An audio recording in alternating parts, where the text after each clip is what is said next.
soy la doctora Zoila Alvarado Moncada, soy miembro o parte también de las tutorías de la unidad de titulación grado. Me va a tocar impartir en el campo del conocimiento penal. Voy a hablar justamente de los procedimientos que contempla el Código de Procedimiento Penal. Pero previo a hablar a los procedimientos, es menester realizar una ojeada justamente por lo que es la fase de investigación previa.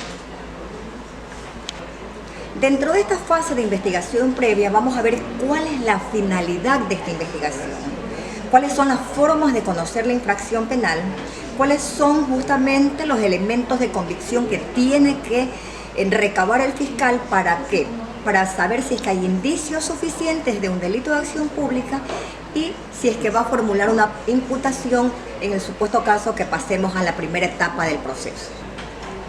También vamos a ver si realmente cuáles son las actuaciones fiscales urgentes que se dan en esta etapa, la reserva de la investigación, cuál es el tiempo de duración de esta etapa y también cuándo procede el archivo.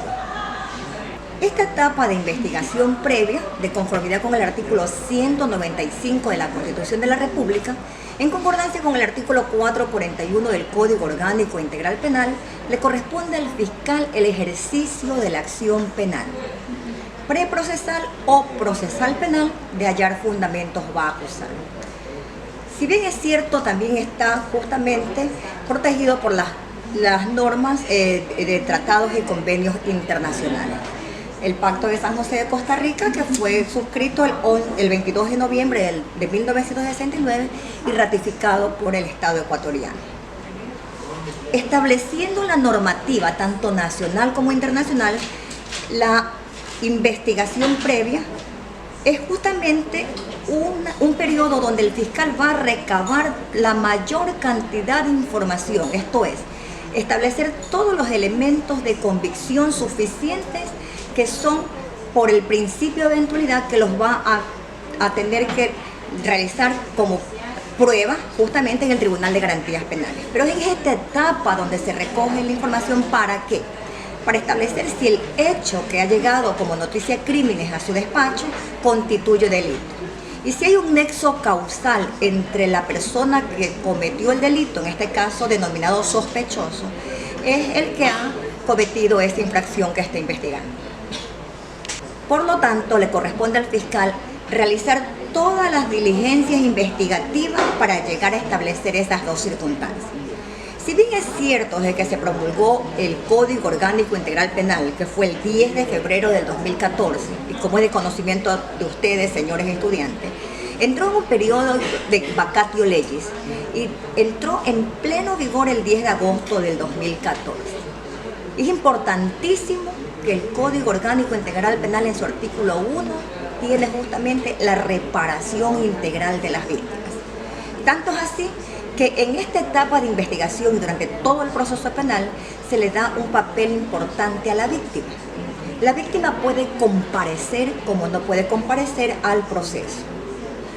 No es como en aquella época del Código de Procedimiento Penal que a la víctima la hacían comparecer con la fuerza pública para que rinda una versión que debería ser libre y voluntaria porque era agraviada justamente por la persona sospechosa. ¿Cómo llega la noticia crímenes a la fiscalía? Para que el fiscal justamente mueva todo el aparato jurisdiccional. Puede ser por denuncia. Ustedes lo conocen, puede ser verbal o escrita.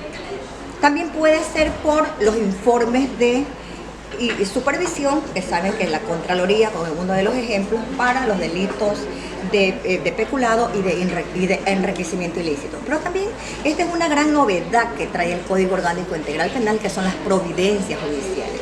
Si el señor juez al momento de resolver se diere cuenta que hay un delito diferente o resolvió y el fiscal no tomó en cuenta a una de las personas que también podrían haber estado procesadas dentro de este proceso, enviará a la fiscalía, a la sala de sorteo, para que se inicie el proceso penal y no quede en impunidad el delito que se ha cometido. Dentro de las diligencias que establece el Código Orgánico Integral Penal, tenemos la versión que se le rinde ante el señor fiscal. Esta versión la tiene que dar principalmente la persona sospechosa, que eso no puede ser delegado, y también todas las personas que vieron el cometimiento del ilícito que está investigando o personas que saben por referencia. Y esta es una gran novedad que nos trae el Código Orgánico Integral Penal, que también puede solicitar actos urgentes, pero también puede tener testimonios anticipados o conocidos como anticipos jurisdiccionales de prueba. Por ejemplo, una persona como testigo ocular de un delito tiene que salir del país.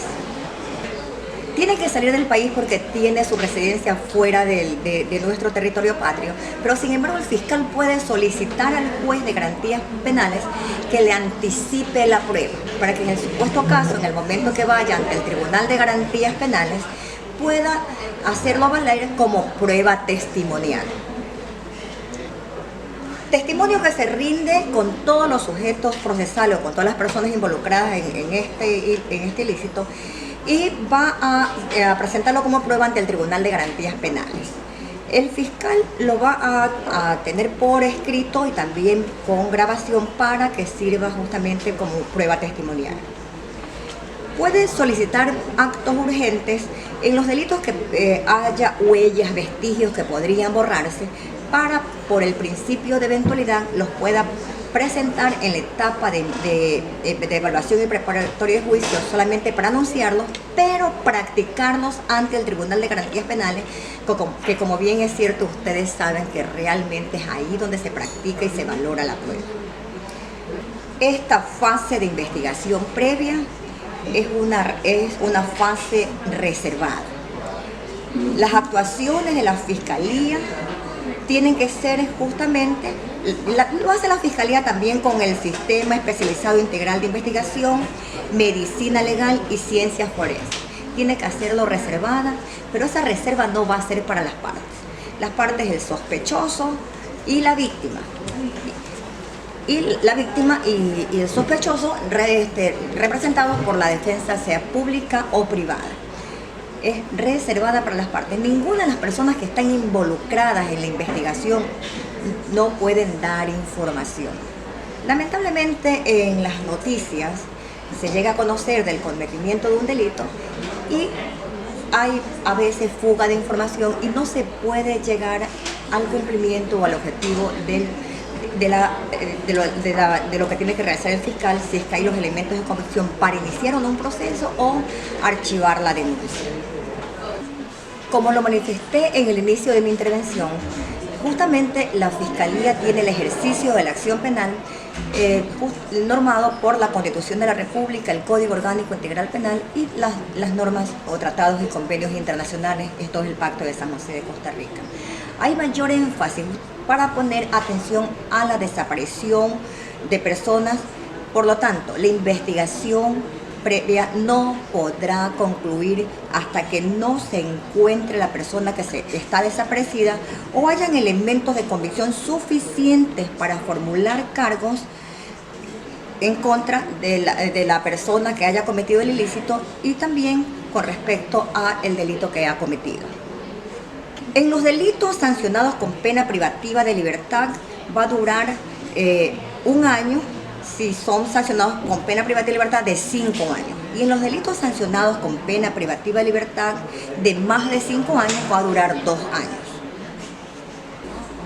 Si el fiscal considera que el acto no constituye delito o no se encuentran los elementos de convicción suficientes para formular cargos, podrá dar por terminada la investigación. Incluso puede ser antes de que vence el plazo. Pero si hubieran nuevos elementos que aportarían para poder imputar a una persona, se volverá a abrir la investigación. Como lo manifestaré anteriormente, transcurridos los plazos señalados de no contar con los elementos necesarios para formular cargos, el fiscal en el plazo de 10 días solicita al juzgador el archivo de la causa. Podrá iniciar nuevamente la investigación siempre y cuando el delito que esté investigando no hubiere prescrito. Para dejarlo claro, el fiscal puede pedir el archivo cuando han excedido los plazos señalados para la investigación habíamos manifestado de 1 año para los delitos cuya pena privativa de libertad es de 5 años y de 2 años cuando la pena privativa de libertad es de más de 5 años. Cuando el hecho investigado no constituye delito o cuando exista un obstáculo legal y no insubsanable para el inicio del proceso. Si el fiscal decide pedir el archivo del proceso, solicita al juez de garantías penales y le correrá traslado de ese archivo al fiscal a la víctima. No nos olvidemos que la víctima también tiene un rol protagónico dentro de esta etapa preprocesal. Y luego de 3 días, sin audiencia, el juez va a archivar la causa. Si el juez considera que no es necesario archivar la investigación, enviará las actuaciones al fiscal superior. ¿Para qué? Para que ratifique o revoque la decisión del fiscal inferior. Si ratifica, el juez archiva la investigación. Si revoca, envía algún resorteo y nombra a un nuevo fiscal. ¿Para qué? Para que continúe con la investigación preprocesal penal. De esta resolución que emite el juez de garantías penales del archivo de la investigación, no será susceptible de ninguna impugnación. En el momento que el juez de garantías penales archiva la causa, está en la potestad, según la ley, declarar la malicia y la temeridad de la denuncia. El objeto de la investigación justamente es recabar todos los elementos de convicción, sean estos de cargo y de descargo, para establecer si el fiscal va a iniciar o no una imputación contra una persona procesada. Si decide iniciar una imputación contra una persona procesada, solicita una audiencia al juez de garantías penales para formular cargos, considerando en la formulación de cargos justamente que, primero, individualizar a la persona procesada. No puede iniciar una instrucción en contra de NN. Tiene que individualizarlo. Establecer la relación circunstanciada de la investigación que sirve como fundamento jurídico para formular los cargos. Todos los elementos de convicción y cuáles fueron los resultados de la investigación para fundamentar jurídicamente la formulación de cargos. Y de ser posible, la solicitud de medidas cautelares de protección, salidas alternativas al procedimiento o cualquier pedido que esté dentro del debido proceso. Esta etapa de instrucción es procesal y también tiene un tiempo de duración. El tiempo de duración de la etapa procesal de instrucción, de conformidad con el artículo 592, es de hasta 90 días. De existir méritos suficientes, el fiscal puede declarar concluida la instrucción antes del vencimiento fijado en la audiencia. Pero hay excepciones. En los delitos flagrantes, las instrucciones duran 30 días. En los procedimientos directos, en los delitos de tránsito, 45 días.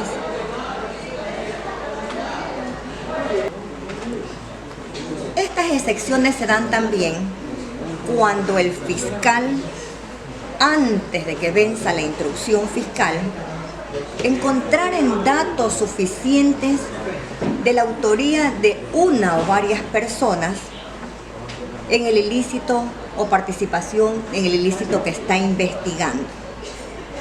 El fiscal solicitará al juez de garantías penales, debidamente fundamentado, para que le señale una fecha para la vinculación del nuevo o nuevos procesados. Realizada la audiencia, se hace extensiva la instrucción por 30 días más improrrogables. Circunstancia que también se da de conformidad con el artículo 596 del Código Orgánico Integral Penal, que si durante la etapa de instrucción los resultados de la investigación hacen variar justificadamente la calificación jurídica de la imputación hecha en contra de la persona procesada, el fiscal deberá solicitar motivada y fundamentadamente al juez de garantías penales para realizar una audiencia en la que se va a reformular los cargos justamente con todos los sujetos procesales, considerando que los sujetos procesales dentro de esta etapa del proceso son el fiscal, cuyo rol es protagónico, la víctima, considerada actualmente con este nuevo Código Orgánico Integral Penal, y la defensa técnica. Esta defensa técnica va a ser tanto pública como privada. Y es una gran novedad. Anteriormente tenía el defensor público solamente la persona procesada. Actualmente el Código Orgánico Integral Penal, entre los derechos de las víctimas contemplados en el artículo 11, establece que la víctima puede también tener una defensa pública. Por lo tanto, la Defensoría Pública se desdobla tanto para la defensa del procesado como el de la víctima. En el momento que se da la audiencia para motivar la reformulación de cargos, una vez concluida y realizada esta reformulación, asimismo, la instrucción se hace extensiva por 30 días más improrrogables. Debemos dejar constancia que siendo la medida cautelar de prisión preventiva de última ratio, y hago hincapié más que todo en esta medida cautelar, hay abuso de las autoridades para dictar una medida cautelar.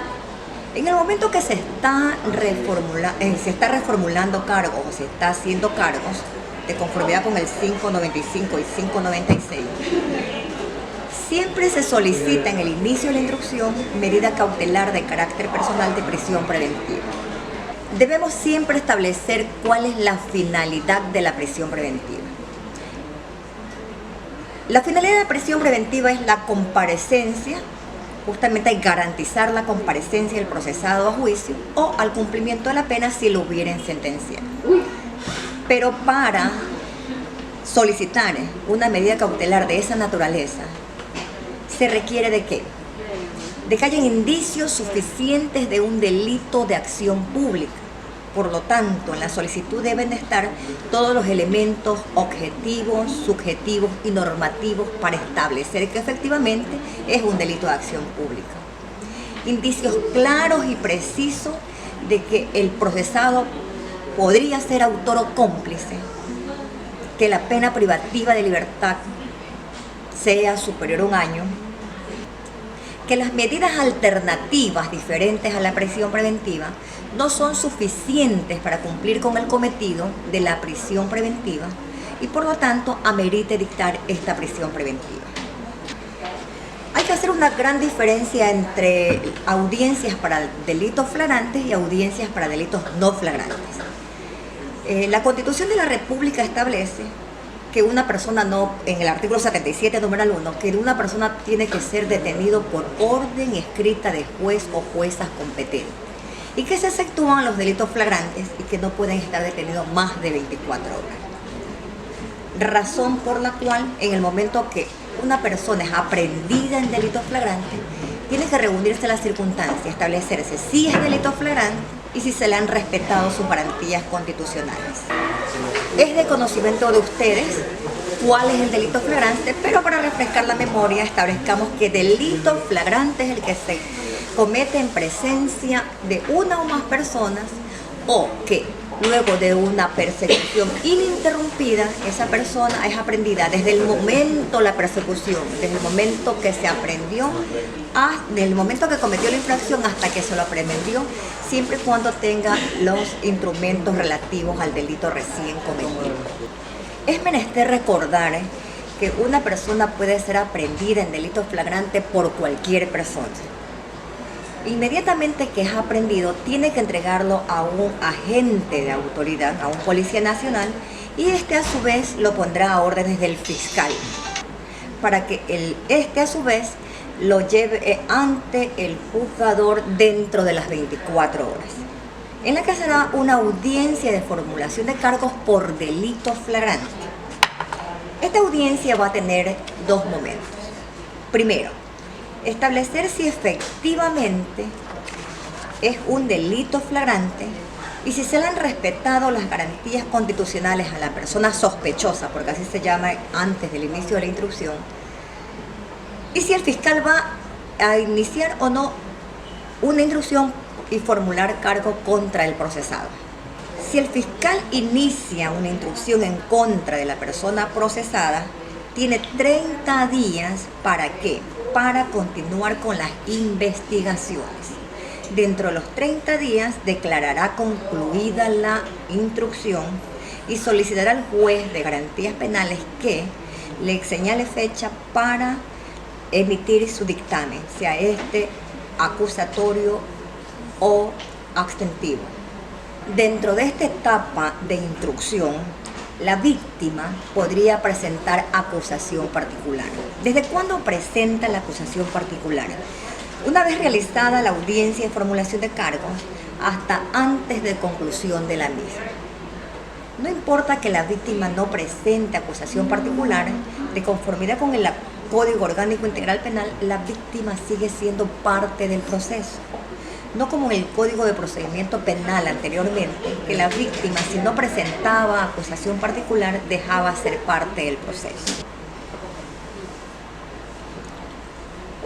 Dentro de los derechos de la víctima, puede presentar o no acusación particular, puede comparecer o no a la diligencia, puede ir o no al Tribunal de Garantías Penales. Anteriormente, con el Código de Procedimiento Penal, la víctima incluso, si es que no concurría, porque muchas veces era el testigo de la Fiscalía, si no concurría a la primera audiencia, en la segunda convocatoria la hacían comparecer hasta con la fuerza pública. Esto es una doble revictimización a la persona que había sido agraviada por el delito. Es una etapa meramente investigativa, ya igual que la investigación previa, es investigativa. Es una etapa pública, pero si bien es cierto, las audiencias son públicas, pero también tiene sus reservas. Son reservadas para ciertos tipos de delitos, como por ejemplo, cuando se trata de delitos contra la integridad sexual y reproductiva, contra la violencia intrafamiliar y también contra la seguridad del Estado. En ese tipo de audiencias solamente van las partes procesales, no hay público. Todas las actuaciones son orales y dentro de esta etapa se dan justamente con todos los principios que están inmersos en el proceso penal. Por ejemplo, el principio de inmediación. Como el fiscal es el que ha realizado la investigación, habiendo investigación previa con el tiempo que establece la ley, o siendo en un delito flagrante, es el que tuvo la persona que investigó, le tomó la versión a la persona sospechosa. Es aquí justamente donde el juez tiene la inmediación con la persona procesada y con las partes entre sí. Es una relación jurídica procesal entre el juez y las partes entre sí, incluso con el procesado. ¿Cómo se da este principio de inmediación? Es el momento donde el juzgador va a conocer al procesado cuando el fiscal le formule cargos. ¿Cómo se da la inmediación entre las partes procesales? Cuando el fiscal solicite una medida cautelar que la va a resolver el juzgador, pero sin embargo, tanto por el principio de inmediación como el de contradicción, la defensa técnica va a controvertir los elementos de convicción que está manifestando el fiscal para que se dé la audiencia y la defensa para que no se la otorgue. También entra aquí justamente el principio de publicidad. A veces se lo distrae o se pretende que el principio de publicidad es que puede entrar la prensa y grabar las audiencias. No. El principio de publicidad justamente se da a través de las providencias para que todas las partes procesales tengan conocimiento cuándo se van a llevar las diligencias y puedan estar presentes. Pueden estar presentes tanto la víctima como la persona procesada a través de sus defensores públicos o privados y la fiscalía, que es quien tiene el rol protagónico en la investigación de la instrucción. Principio fundamental de este Código Orgánico Integral Penal de corte acusatorio: la oralidad. Todas las actuaciones son orales. Si bien es cierto, la oralidad en el Ecuador entró en vigencia en 1998 con aquella constitución de esa época. Pero en lo que es la provincia del Guayas, la oralidad entró en vigor en el 2008. ¿Por qué? Si el Código de Procedimiento Penal se promulgó el 13 de julio del 2001, porque tenían oralidad solamente dos provincias, Azua y Esmeraldas. Y de ahí realmente todas las provincias tenían papeles, documentos para solicitarle al juez. El fiscal llevaba documentos escritos para solicitar al juez el inicio de una instrucción, que aboque conocimiento del inicio de instrucción. Sin embargo, el abogado, una vez que se enteraba que se había iniciado un proceso penal en contra de su cliente, llevaba las mismas copias para solicitar la revocatoria de la medida cautelar si es que el juez la hubiere concedido. Pero cuando se improvisa no se hacen las cosas bien.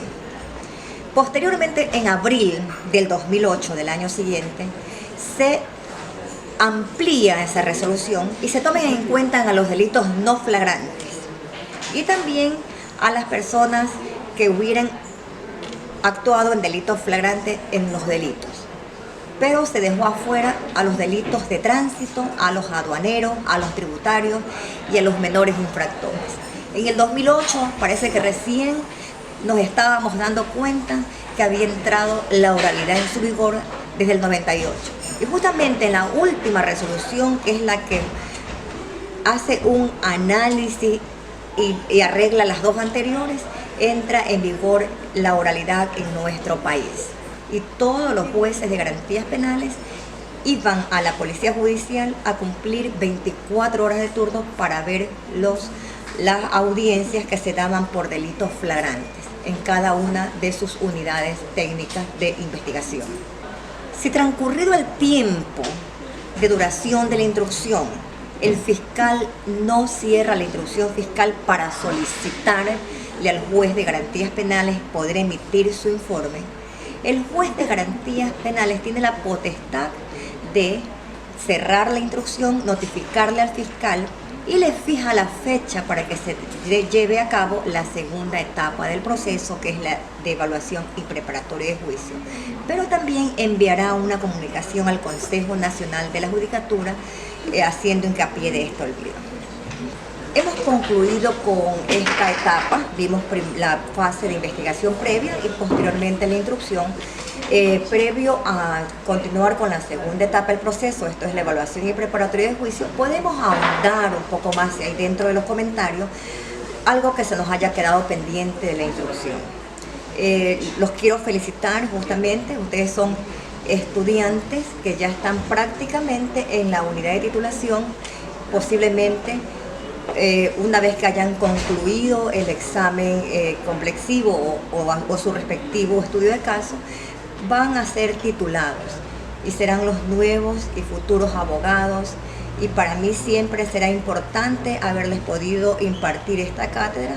Algunos fueron mis alumnos de manera presencial, algunos tengo la grata satisfacción de que algunos mantenemos comunicaciones para cualquier asunto, porque ya están dando sus pininos como futuros abogados, porque son amanuenses de algunos juzgados o de algunos ayudantes de algunos fiscales, y para mí es altamente satisfactorio que tengamos este tipo de conferencias virtuales, porque dada a la cantidad de estudiantes y a veces al tiempo que no tenemos todos los docentes que impartimos este tipo de cátedra, abarcamos una mayor cantidad de estudiantes y podemos llegar hasta ustedes. Muchas gracias.